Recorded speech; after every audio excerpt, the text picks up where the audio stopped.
Well, good afternoon. Welcome to Power of Productivity. I'm Joe Waynes, president of TurtleWorks, a company that's focused on helping you work successfully with Microsoft 365. And today, Les Harris from UTEC, a company that is working to own the office, that is Business Office Technology, is joining me. And we're going to talk about multifunctional printers and Microsoft 365 and productivity. So, welcome, Les. Joe, thank you. I'm pumped up to be here to have a discussion about the MFP in the office and productivity. All right.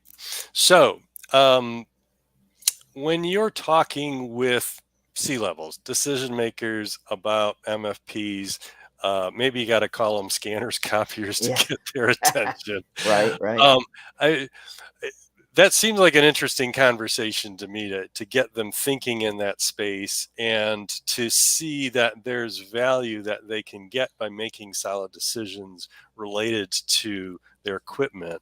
But how do you engage them? How do you get them to open up and start talking about this part of their business? What are the questions that you might ask? So, Joe, this it's really a good question that you're asking in a lot of different ways. Because number one, when people think of an MFP, a multifunctional printer, or an MFD, multifunctional device, they think commodity. This is something that call 20 vendors, get the lowest price, et cetera, et cetera. But when we're having that discussion with the executive levels, what we really want to key on is productivity enhancement, and through productivity enhancement and also audit a print, we can bring a lot of cost savings to an organization. And the bigger the organization, the more opportunity there is for them to realize that. Hmm. So you ask them, like, how much does it cost to print? Do I you know? do, Do you? Joe. I do, and you know what the answer is, right? I don't know. I don't know. Matter of fact, if you're to ask most organizations how many printing devices they have, they probably can't answer that either. Hmm. So I got sometimes printers are like rabbits, right? Lights go off at night, everybody goes home, and then come back, and IT says, "How'd this get here?" And you know, there's another device on the network, Yeah, yeah. and Okay. so you got another device on the network, you got something else to manage, you got another Hmm. invoice you have to pay, um, Okay. supplies, et cetera, et cetera. So from a pure cost perspective, I know we're productivity, but for just a Yeah. pure cost perspective, what are a couple things that they can do or you can help them do to just get their costs down?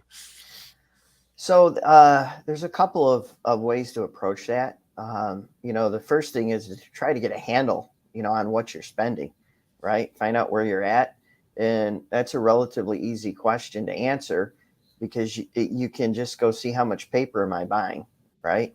So Hmm. if an organization can get the bill for how much paper they're buying, you pretty much got an idea of how many prints are being generated.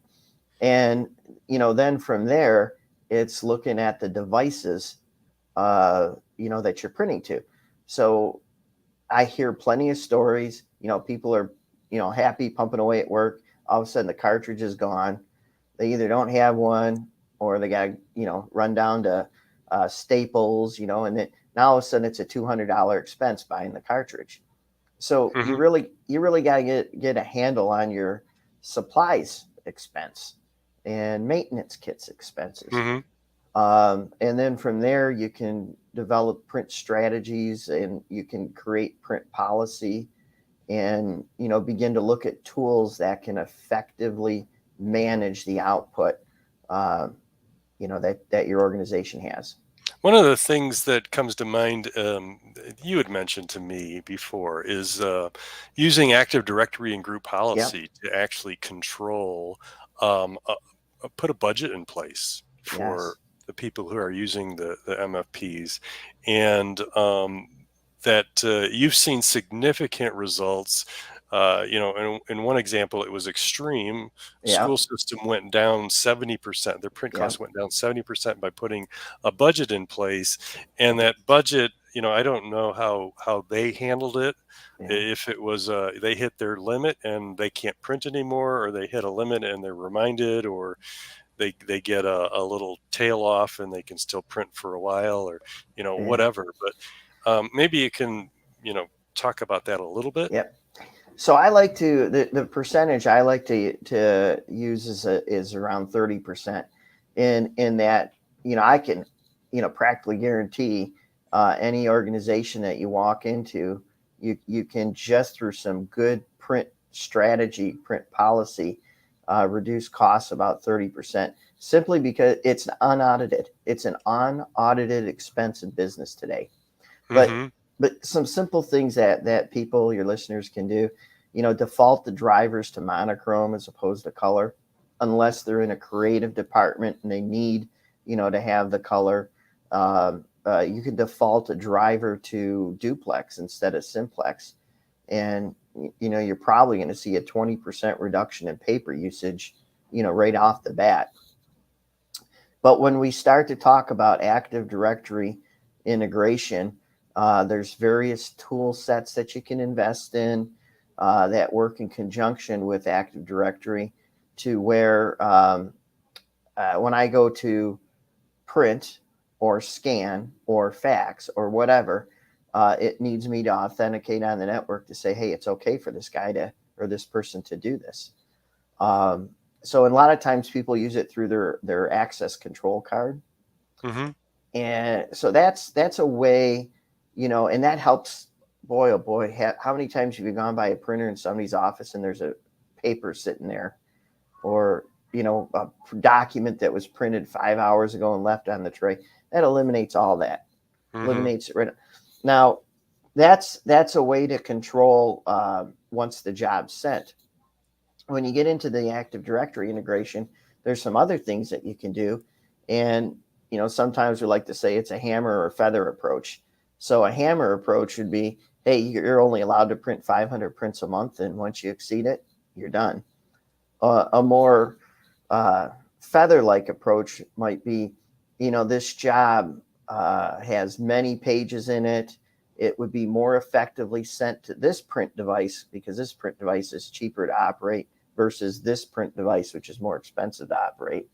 And you can have pop-up windows and suggestions on how and where to print. So there's a whole bunch of options that Oh, I've never it's incredible. seen, Yeah. that and most people probably haven't seen or don't know about, Yeah. that's available for them to, just from a pure cost perspective, Oh, yeah. addressing things. Well, Joe, it does another thing, right? Because you're integrated, you know who's printing what when. So, Hmm. that brings in, secure information. You can see if employees are printing, documents that they shouldn't be printing. You can see if Joe's coming in to print his 200 flyers for his garage sale this coming Saturday in full blown color at a nickel a Yeah, the piece. garage sale starts on Thursday, folks. Thursday, okay, yeah. But it gives you a lot of tools, to help you Hmm. manage this Okay. expense. All right. So we've been trying to go paperless for 30 years. Right? Yeah. And I'm thinking, if somebody walked up to me and said, "Hey, you need to go paperless," I'm thinking this is kind of a tired conversation. Yeah. But I don't think it is. Yeah. What are your thoughts about that conversation? What are your experiences when you talk Right. about paperless? Um, yeah. So, my background has been primarily in output management, for decades. And so it's always kind of funny when somebody asks me a question similar to what you're asking, because intuitively you'd say I want to have more print because, that's my business: sell printers, sell Mm, MFPs. yeah. Um, If we go paperless, less is out of a job. that's what you'd think, right? Yeah. So, but what we found, a couple of things that we found. Number one, information. There's more information out in the world now than ever before, and there still is a desire on the part of many people to be able to have it in their hands, like something like this, or a Hmm. contract or review. And then plus people are distributing information more. So, before people may have sat around in a room and did handouts to the six people there. Well, now they're emailing those six, and then those six are emailing six more, and so on and so forth. So there's a proliferation of information distribution, and people still like to have the paper. So my feeling is that the paperless, as long as we've been talking about it, we'll probably still be talking about it, in the future. But that being said, the devices today are, you look at it and it looks like what we used to call a copier. It just looks Mm-hmm. like it, right? It's very simple to use, easy for end users to, gather around, go pick up a job, scan a job, so on and so forth. But in reality, they're very sophisticated devices, and the human element has really been engineered out of them, and that's why they're so simple to operate. So what you have now is a network device that is an on-ramp into a digital world, because you can use the scan glass to scan, bring hard copy in, and there's a ton of things that we can do in terms of workflow on the scan side. But also it's the off-ramp. So when people need to have a wet signature, or when people need to have a document for review, they're able to generate it through their printer driver. So there's a That's lot a to talk about. fascinating concept, right? I never Yep. thought about it that way. That it's an on ramp and an off ramp from the digital world. So we're going from analog to digital or back again. Yeah. I think of all this conversation now with Meta, and Mm-hmm. even before that, we've talked about the digital workplace, Mm-hmm. and and you really describe it well with those two terms, the on Yeah. ramp and the off ramp into the digital world. Um, really sums it up, because that's what Yeah. we need to do. We still get paper, and we still Mm-hmm. need to get it scanned in, because we got to put it in SharePoint, or we got to Mm-hmm. send it to somebody. We got to get it approved, or Yeah. whatever needs to be done with it. That workflow needs to be triggered. Right. So we've got to get it in there, and then sometimes we got to get it out. Sometimes we Yeah. get it out because um, Legal reasons. doodling on paper Yeah. sometimes helps people think. Sometimes it's easier to sit around a table with a piece of paper and people can all sort of point at it. Yeah. Um, and sometimes you're just in a situation where there isn't a screen available, and you gotta do handouts and Exactly. contracts and whatever. That we still do a lot of: print the contract, sign Yeah. it, scan it back in, Right. right? So Joe, on these, so these MFPs, right, and especially, when you get up into the larger floor models, they're really a high speed, highly secure scanning device married to a high speed laser printer. They're driven by an operating system, and there's loads of security built around the OS. Hmm. Uh, but in addition, we as an organization, we offer up our APIs. If somebody needs to develop directly into the device, but we Hmm. also have a series of them that come out of the box, so to speak, with the device. So if you've gone to a client of yours, Joe, and you've developed a workflow, in the Microsoft ecosystem, so to speak, we've got the ability to scan directly, to OneDrive, Microsoft Teams, Exchange, Hmm. et cetera, and it's native built into the device. And if somebody needs to do manual entry, like they want to name a file, or type a location, there's a physical keyboard that's on the devices, Hmm. and that, in terms of productivity, that saves an incredible amount of time. Hmm. And we can take that a step further, right? So what I see often is people throw their paper on the glass, Mm-hmm. and they type in their email address, Mm-hmm. and then they scan to their email, and then they Yeah. go to their desk and they open it up, and they um, or look at it, or maybe they don't even open it up. They just Mm-hmm. rename it. So they got Yep. to go find it. They rename it, and then they email it to somebody else, or they put it in the right place on the network, or they put it in the right Yeah. place in the cloud. And what you're describing is they don't have to do that. They Exactly. can have all of the emails already entered into the MFP, so they just Mm-hmm. select the one they need, or the locations, primary locations that they're normally sending documents Yeah. to, can be listed as well on the display. And then more can kick off. So that's where TurtleWorks steps in with Yeah. Microsoft Power Platform, Power Automate, SharePoint, Teams, and whatever is to start that whole approval process or workflow process, or whatever is required. I'm thinking about a company we did a job for related to invoices. They've got multiple locations all over, and they centralize their AP department, Yeah. and all those branches slap their paper on the glass, the invoices on the glass. They select, in this case, they select an email address, but Mm-hmm. the secret is that email address is taking that document directly into a folder in Teams. Mm. So Nice. it looks like they're emailing it to somebody or themselves, Yeah. but it's really going into Teams directly where it needs to go. And that starts the workflow process that notifies AP about a new invoice. And then AP can take care of processing it. And, the sky's the limit as far as Power Automate and what it can do and integrate with. So So there's a lot of opportunities there. yeah. So Joe, let me just camp on that for a second. Let's say you've got a centralized device. Hmm. It was not too long ago where I'd go into a company, they'd have a couple laser printers, they have a copier, and they'd have a fax machine all together right in the central area. So Hmm. now by bringing them into one device, it's a multifunctional device.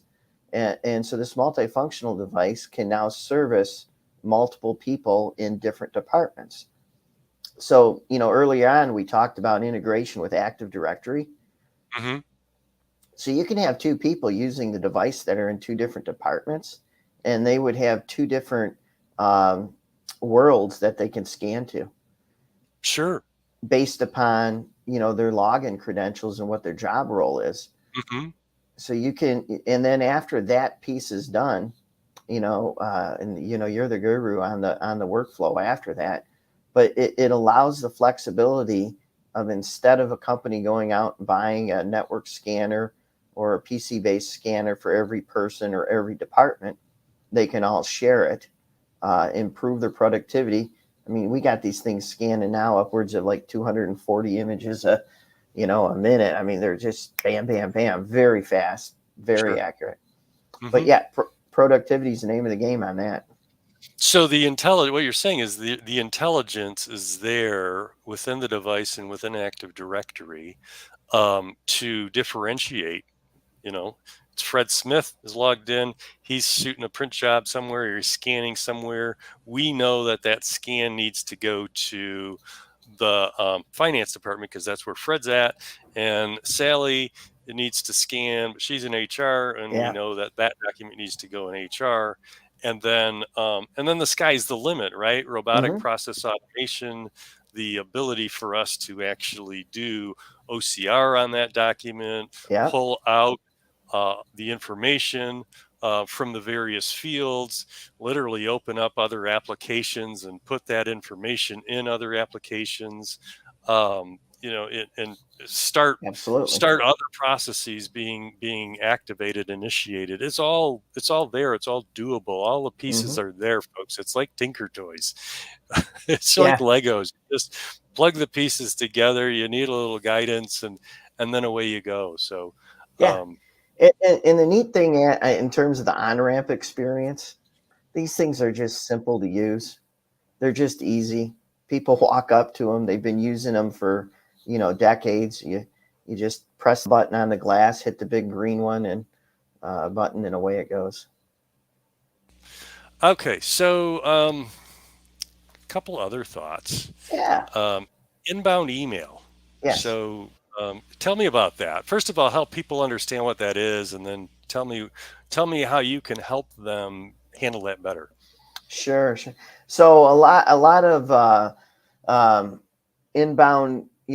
inbound email is relatively simple. Inbound fax is kind of a little bit of a different manner, but a lot of people, it's amazing, Joe. There's a lot of faxing that still goes on in this world, and we even have segments of our industry where we're seeing increases in faxing as opposed to declining. But Increasing. Wow. oh yeah, yep. You want to talk about that real quick? Uh, Because it's a 15 seconds. shocker. Sure. 15 Go ahead. seconds. Healthcare faxing is going up. And, as there's more and more electronic medical record implementations, and you have physicians that have different EMR packages than maybe a hospital that they're referring to, they need to communicate universally. And that hasn't been solved yet. So what do? They just say, I'll fax it over to you.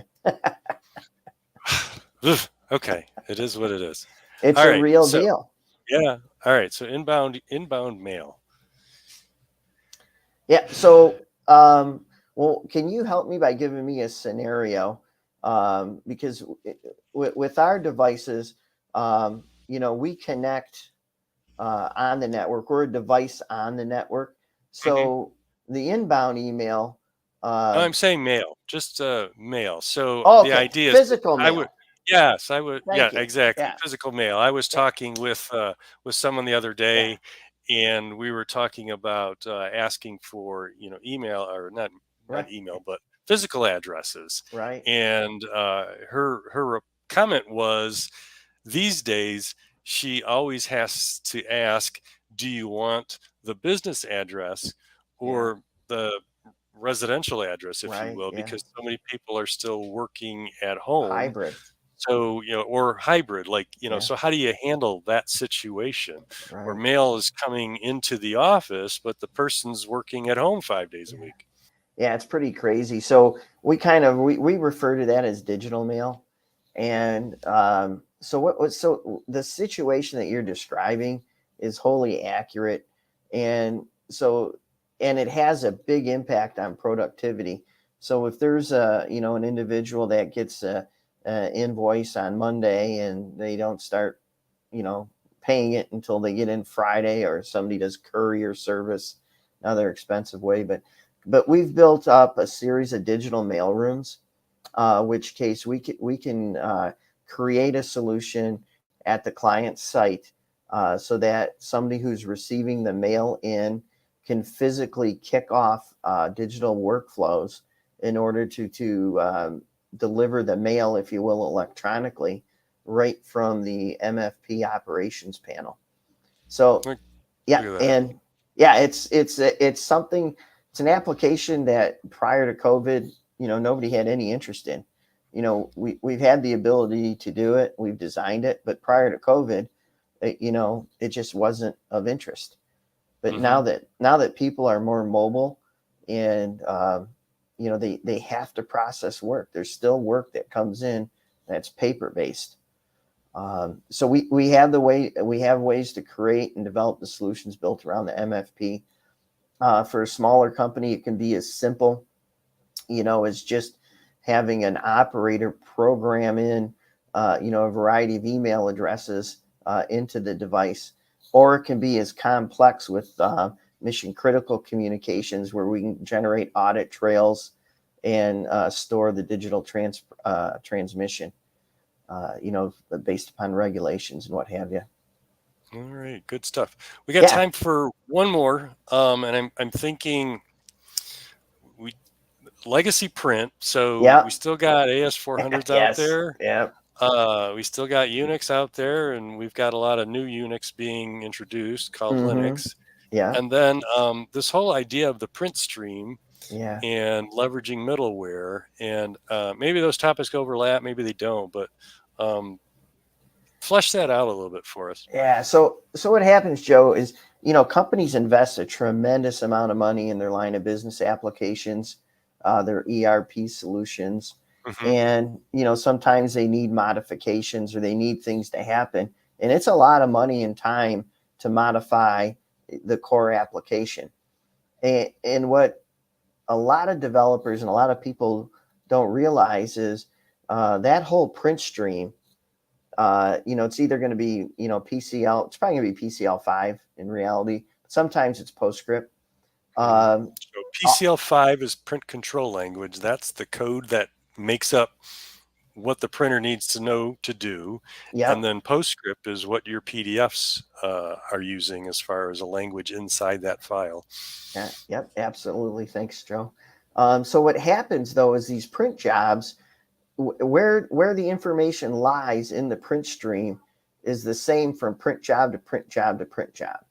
So now you can capture that data, and then you can do operational activities around that data. So, for example, if it says invoice, search up the number, go do a database lookup on the invoice number, print the document not to paper but print it electronic, and kick off a workflow and archive it one way, and an email the Mm-hmm. other way. So, like your phrase earlier, the sky's the limit. You can start to do, let's say they shipped 4 of 6. Uh, that might be a different process than if they shipped all 6 of 6. So you Mm-hmm. so you can have a greater than, if then, um, you know, uh, analysis done on the actual print stream, and then kick off workflows that occur in the milliseconds. And you can do Sure. all that. You can do all that without programming, um, the core line of business application. You can even publish to websites. You can publish to a cell phone. Um, you can publish to a tablet. It doesn't have to just be printer. You can get all of that from the print stream. Um, Wow. So many creative ways to leverage that yeah, stuff if you got somebody who knows how to do it. And right. that's key. So, so some of the questions that I ask my folks, and I think you really helped with this, is like, are your people able to find documents and information Hmm. they need easily? So, hey, if we're using workflow, if we're sending those documents straight from the MFP to the right location, now those documents are where they're expected to be. So that's a win. Are Absolutely. your people working harder or smarter? Again, we're back to, if you leverage that device, if you take a little time to learn what that device does, Right. um, then you're working smarter and Yeah. you're saving time. Um, Joe, I was just going to say on that comment, you already have bought the technology. You own it. You're using mhm. it for just making copies. Leverage that existing investment. Yeah, for sure. And when we get to the takeaways, I'm going to ask, um, how can people get educated on what the device does, right? It shows up Hmm. in the office and, hey, we got a new MFP, but nobody really tells them how to use it. Yeah. So they're left to fumbling, and maybe there's some pressure to get something done. So I'm going to come back to that question when we get to Sure. takeaways. And I guess the final thing is, do you trust the information you use for making decisions? Well, if you're scanning and parking that document in the right place, Hmm. then you've got the latest information because the document is where it's supposed to be. Hmm. So that's again a big win. So stay tuned. We're gonna jump through, I don't know, a couple things that people can do on their own. I just wanted to take a minute and let people know how they can get a hold of you, Les. Yeah. So the best way is through our website, which is utechit.com, or you can email me directly at lharris@utechit.com, and that's my cell number there on the screen. Perfect. And folks, if you want to get a hold of me, my information should show up here. Again, we help companies work successfully with Microsoft 365, and Les and UTEC are rocking it around the whole office and owning all that office technology. And really, they do more than MFPs. They've got something going on with postal mail. They've got voice over IP and a couple Hmm. other things. So they're really trying to be your Yeah. source for office technology, as far Yeah. as physical technology is concerned. So takeaways. if you wanted people to be equipped with a couple things they can try or a couple thoughts as they Yeah. leave this, what are they? So number one, get a handle on your costs. These devices and printers are very much unaudited. I see, and I do talk to people that they just keep buying devices, and when they break, they throw them away and buy another one. And I meet people. I've done walkthroughs to help folks get control of their costs, and there's always somebody in the office. They've got 2 or 3 cartridges in the bottom of their drawer, and then there's a and you start to add it up, and they got thousands and thousands of dollars tied up in supplies. They've Those got cartridges thousands. are way more expensive than folks Oh, realize. oh my God, it's I heard a insane. statistic once that toner was actually like by the ounce more expensive than gold. I have seen that too, and it's true. But not only do they have the supplies in the drawers, but they also have the supplies in the machine. So there's a lot of capital that gets tied up in printing, and you can put together a print strategy or print policy, to help reel in those expenses. Hmm. And if somebody can just give me a call or whatever, and I can walk through that with them. There's lots of ways to handle that. Secondly, you and me during a pre-call, we were talking about uh, workflow, and how things kind of creep up in businesses, and they occur over and over again. But I would say take a look at the workflow that you have going on with all of your projects within your company, and look for ways to automate. And if you need a way to get that hard copy from the analog world into the digital world, look towards a device you probably already own, and leverage that investment. Hmm. But I love it. so, I yeah. love it. That's key for me is, one of the things I always talk about is leveraging your existing technology. And for me, Hmm. it's you guys are paying for Microsoft 365.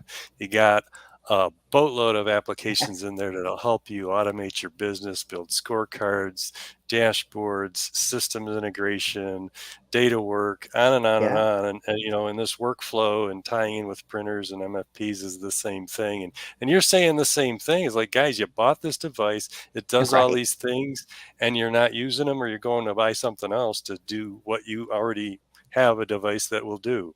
So, Yeah. That's cool. all right. Any other tips, or we'll wrap up? Joe, the only other one that I would say is for people to think about faxing. Hmm. There's a lot of different ways to e-fax out there. Uh, I even think there's a company called eFax. But my point is that fax is something. As the copper goes away, that last mile that AT&T used to call it, as Hmm. that copper goes away, you're going to have to find some way to fax. And just look into that. For some people, it's a very, very important part of their business today. Yeah, And for sure. yeah, And what Les is referring to is there's some mandate coming through that is requiring, I guess, an yeah, elimination of copper yeah, or something. So if you got a old copper phone line, yeah. I don't know how how that all plays out, but I know that that's your reality Most is about to change. Yeah, Joe, most businesses today that have a fax machine, or a lot of them will actually have a dedicated fax in their MFP. Hmm. But that, as that last bit of copper wire begins to go away and the pricing is deregulated, right now it's a decent estimate that dedicated lines are running about 45, $50 a month. That'll be doubling until it all goes away. Yeah. And Okay. yeah, and so back to like the scanning. Once you start to think about bringing your faxes in digitally, you can now incorporate workflow, right in there from the get go on the digital fax, right? So Hmm. it's just another way for an organization to become more efficient and more productive. More productive. Perfect. I've got one tip for folks. So if you're using Microsoft Teams and channels, there is an email address for every channel. Mm, So you can go to your MFP and put that yeah, paper on the glass.